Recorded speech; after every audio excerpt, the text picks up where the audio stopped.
सूर्य सा प्रकाश फैला जग में उनका नाम, साधु संग की धारा में चमके श्री राम कृष्ण। श्री राम कृष्ण वचनामृत एपिसोड नंबर 78 78 क्रमशः परिच्छेद नंबर 41 41। शीर्षक दक्षिणेश्वर में भक्तों के साथ नंबर 1 तांत्रिक भक्त तथा संसार। निर्लिप्त को भी भय है। श्री रामकृष्ण भोजन के बाद दक्षिणेश्वर मंदिर के अपने कमरे में थोड़ा विश्राम कर रहे हैं। अधर तथा मास्टर ने आकर प्रणाम किया। एक तांत्रिक भक्त भी आए हैं। राखाल, हाजरा, रामलाल आदि आजकल श्री रामकृष्ण के पास रहते हैं। आज रविवार है 17 जून 1883 ईस्वी। श्री रामकृष्ण भक्तों के प्रति गृहस्थाश्रम में होगा क्यों नहीं, परंतु बहुत कठिन है। जनक राजा जनक आदि ज्ञान प्राप्त करने के बाद गृहस्थाश्रम में आए थे, परंतु फिर भी भय है। निष्काम गृहस्थ को भी भय है।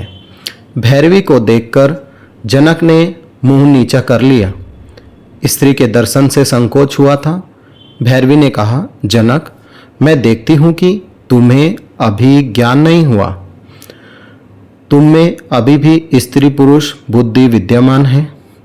कितना ही सियाना क्यों न हो, काजल की कोठरी में रहने पर शरीर पर कुछ न कुछ काला दाग लगेगा ही। मैंने देखा है गृहस्थ भक्त जिस समय शुद्ध वस्त्र पहनकर पूजा करते हैं उस समय उनका अच्छा भाव रहता है। यहाँ तक कि जलपान करने तक वही भाव रहता है। उसके बाद अपनी वही मूर्ति फिर से रजतम सत्वगुण से भक्ति होती है, किंतु भक्ति का सत्व, भक्ति का रज, भक्ति का तम है। भक्ति का सत्व विशुद्ध है। इसकी प्राप्ति होने पर ईश्वर को छोड़ और किसी में भी मन नहीं लगता। देह की रक्षा हो सके केवल इतना ही शरीर की ओर ध्यान रहता है। परमहंस त्रिगुणातीत होते हैं। परमहंस तीनों गुणों से अतीत होते हैं। उनमें 3 गुण हैं और फिर नहीं भी है। ठीक बालक जैसा किसी गुण के अधीन नहीं है। इसलिए परमहंस छोटे छोटे बच्चों को अपने पास आने देते हैं जिससे उनके स्वभाव को अपना सके। परमहंस संचय नहीं कर सकते। यह अवस्था ग्रस्तों के लिए नहीं है। उन्हें अपने घर वालों के लिए संचय करना पड़ता है। तांत्रिक भक्त, क्या परमहंस को पाप पुण्य का बोध रहता है? श्री रामकृष्ण केशव सेन से यह बात पूछी थी। मैंने कहा, और अधिक कहने पर तुम्हारा दल बल नहीं रहेगा। केशव ने कहा, तो फिर रहने दीजिए। महाराज, पाप पुण्य क्या है जानते हो? परमहंस अवस्था में अनुभव होता है कि वे ही शुद्ध बुद्धि देते हैं, वे ही कुबुद्धि देते हैं। फल क्या मीठे कड़वे नहीं होते? किसी पेड़ में मीठा फल, किसी में कड़वा या खट्टा फल। उन्होंने मीठे आम का वृक्ष भी बनाया है और फिर खट्टे फल का वृक्ष भी। तांत्रिक भक्त, जी हाँ, पहाड़ पर गुलाब की खेती दिखाई देती है। जहाँ तक दृष्टि जाती है केवल गुलाब ही गुलाब का खेत। श्री रामकृष्ण परमहंस देखता है यह सब उनकी माया का ऐश्वर्य है।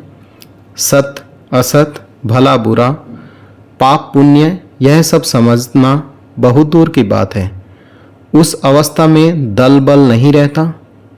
कर्मफल, पाप पुण्य, तांत्रिक भक्त तो फिर कर्मफल है। श्री रामकृष्ण वह भी है। अच्छा कर्म करने पर सुफल और बुरा कर्म करने पर कुफल मिलता है। मिर्च खाने पर तीखा तो लगेगा ही। यह सब उनकी लीला है, खेल है। तांत्रिक भक्त, हमारे लिए क्या उपाय है? कर्म का फल तो है ना। श्री रामकृष्ण होने दो, परंतु उनके भक्तों की बात अलग है। यह कहकर आप गाने लगे। भावार्थ, रे मन, तुम खेती का काम नहीं जानते हो। ऐसी मनुष्य देह रूपी जमीन पड़ी ही रह गई। यदि तुम खेती करते तो इसमें सोना फल सकता था। पहले तुम काली नाम का घेरा लगा लो, फसल नष्ट न होगी। वह तो मुक्तकेसी का पक्का घेरा है, उसके पास यम भी नहीं आता। गुरु का दिया हुआ बीज बोकर भक्ति का जल सींच देना। हे मन, यदि तुम अकेले न कर सको तो राम प्रसाद को साथ ले लेना।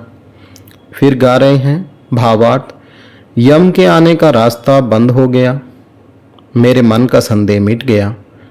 मेरे घर के 9 दरवाजे पर 4 शिव पहरेदार हैं। एक ही स्तंभ पर घर है जो 3 रस्सियों से बंधा हुआ है। सहस्रदल कमल पर श्रीनाथ अभय देते हुए बैठे हैं। काशी में ब्राह्मण मरे या वेश्या सभी शिव होंगे। जब हरि नाम से, काली नाम से, राम नाम से आंखों में आंसू भर आते हैं तब संध्या कवच आदि की कुछ भी आवश्यकता नहीं रह जाती। कर्म का त्याग हो जाता है। कर्म फल का फल स्पर्श नहीं करता। श्री राम कृष्ण फिर गाना गा रहे हैं भावार्थ। चिंतन करने पर भाव का उदय होता है। जैसा भाव वैसा ही प्राप्ति होती है। विश्वास ही मूल बात है। यदि चित्त काली के चरण रूपी अमृत सरोवर में डूबा रहता है तो फिर पूजा, होम, यज्ञ आदि का कुछ भी महत्व नहीं है। श्री राम कृष्ण फिर गा रहे हैं भावार्थ। जो त्रिसंध्या में काली का नाम लेता है, क्या वह पूजा संध्या आदि जाता है? संध्या स्वयं उसकी खोज में फिरती रहती है पर उससे मिल नहीं पाती। यदि काली काली कहते हुए मेरे प्राण निकल जाए तो फिर गया, गंगा, प्रभास, काशी, कांची आदि की कौन परवाह करता है। ईश्वर में मग्न हो जाने पर फिर असद बुद्धि, पाप बुद्धि नहीं रह जाती। तांत्रिक भक्त, आपने कहा है विद्या का मैं रहता है। श्री राम कृष्ण, विद्या का मैं, भक्त में, दास में, भला में रहता है, बदमाश में चला जाता है। हंसी। तांत्रिक भक्त, जी महाराज, हमारे अनेक संदेह मिट गए। श्री राम कृष्ण, आत्मा का साक्षात्कार होने पर सब संदेह मिट जाते हैं। शीर्षक भक्ति का तम, संदेह, अष्ट सिद्धियाँ। भक्ति का तम लाओ, कहो जब मैंने राम का नाम लिया, काली का नाम लिया, तब यह कैसे संभव है कि मेरा बंधन रहे, मेरा कर्म फल रहे।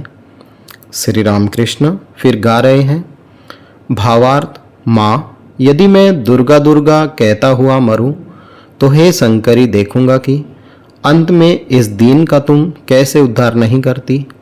माँ, गो, ब्राह्मण की, भ्रूण की तथा नारी की हत्या, सुरापान आदि पापों की रत्ती भर परवाह न कर मैं ब्रह्मपद प्राप्त कर सकता हूँ।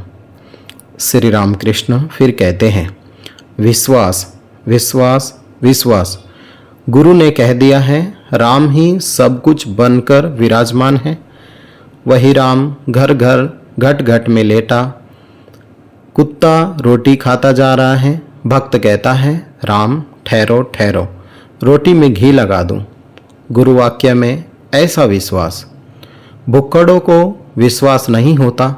सदा ही संदेह आत्मा का साक्षात्कार हुए बिना सब संदेह दूर नहीं होते।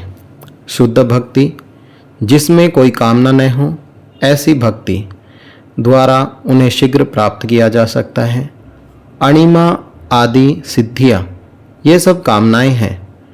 कृष्ण ने अर्जुन से कहा है भाई, अणिमा आदि सिद्धियों में से एक के भी रहते ईश्वर की प्राप्ति नहीं होती। शक्ति को थोड़ा बढ़ा भर सकती है वे। तांत्रिक भक्त, महाराज तांत्रिक क्रिया आजकल सफल क्यों नहीं होती। श्री राम कृष्ण, सर्वांगीण नहीं होती और भक्ति पूर्वक भी नहीं की जाती, इसलिए सफल नहीं होती। अब श्री राम कृष्ण उपदेश समाप्त कर रहे हैं। कह रहे हैं भक्ति ही सार है, सच्चे भक्त का को कोई भय, कोई चिंता नहीं। माँ सब कुछ जानती हैं। बिल्ली चूहा पकड़ती है एक प्रकार से, परंतु अपने बच्चे को पकड़ती है दूसरे प्रकार से। आज का पाठ यहीं तक। ओम निरंजनम नित्यमनंतरूपम भक्तानुकंपा धृत विग्रहं वे ईशावतारं परमेशमीड्यं तं रामकृष्णं शिरसा नमामि। जय श्री राम कृष्ण।